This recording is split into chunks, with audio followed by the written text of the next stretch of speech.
कहानी उन आम घरों की है जहां खाने वाले तो कई, लेकिन कमाने वाला एक मर्द ही होता है।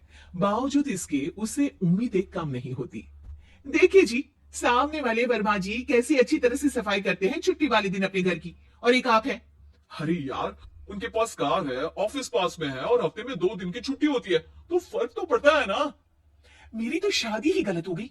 अरे कोई मस्त लड़का मिलता, कमाता भी घुमाता भी, घर के कामों में भी मदद करता, लेकिन नहीं जी, हमारे वाले को तो कमाने से फुर्सत ही नहीं, और कमाई भी ऐसी कि कोई जरूरत पूरी ही नहीं हो रही है। सुनील बेचारा शीना को देखकर सोचता है कि शीना सही कह रही है। देखने में सुंदर है, घर का सारा काम कर लेती है, उसे तो कोई भी अच्छा लड़का मिल सकता था। क्या सोच रहे हैं? भागने का इरादा तो नहीं है? अरे नहीं मेरी प्यारी बीबी, मैं तो नहीं, पर डर है कि तुम नहीं कहीं भाग जाओ मुझे छोड़कर। शीला सुनील के मुंह से प्यार भरी बात सुनकर मुस्कुराती है। आप भी ना।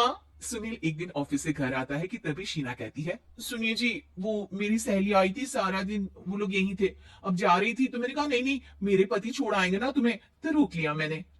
सुनील थोड़ी देर कुछ सोचता है, फिर कहता है, ठीक है, मैं कपड़े चेंज करके आता हूँ। अरे तेरे पति को तो लग रहा है कि अच्छा नहीं लगा। अरे नहीं नहीं, ऐसी कोई बात नहीं है, रुको मैं अभी उन्हें घर के कपड़े दिकर आती हूँ। शीना अंदर जाती है, जहां सुनील पलंग पर लेटा होता है।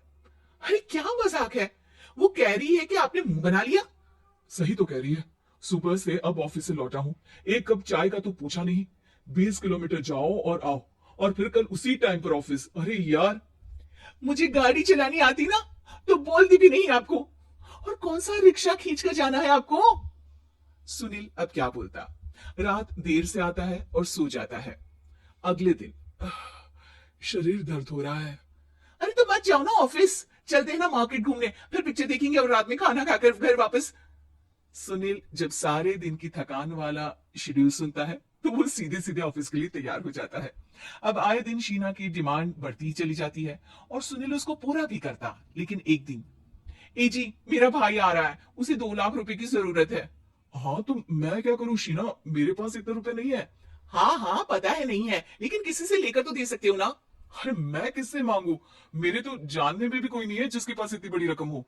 तभी वहां शीना का भाई शीनू आ जाता है। जीजा जी कैसे हैं आप? अब मैं ठीक हूँ शीनू, अचानक इतनी बड़ी रकम की जरूरत कैसे पड़ गई? अरे जीजा जी, वो बिजनेस शुरू किया ना, तो उसके लिए पैसे की जरूरत है।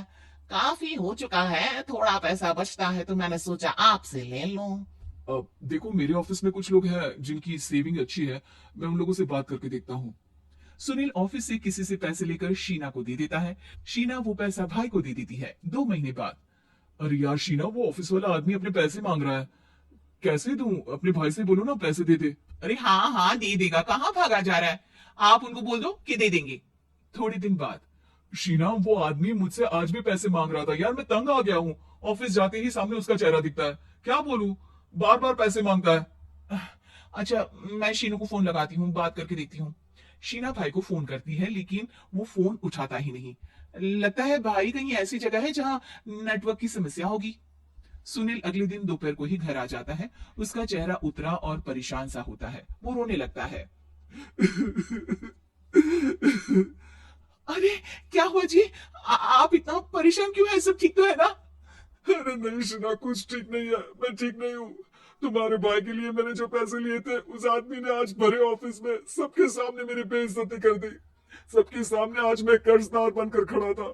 मैंने हर वो प्रयास किया घर चलाने के लिए जो मैं कर सकता था, लेकिन अब नहीं होगा। वो फिर रोने लगता है। अरे आप तो औरतों की तरह रो रहे हैं, मर्द हैं आप। क्यों? आदमी के सीने में दिल नहीं होता, या फिर वो इंसान नहीं बशीर होता है? अरे मैं थक चुका हूँ शीना, तुम समझती क्यों नहीं? मैं भी शारीरिक और मानसिक रूप से थकता हूँ, मैं भी आराम करना चाहता हूँ, सुकून चाहता हूँ। मैं अब कुछ नहीं कर सकता। कुछ नहीं।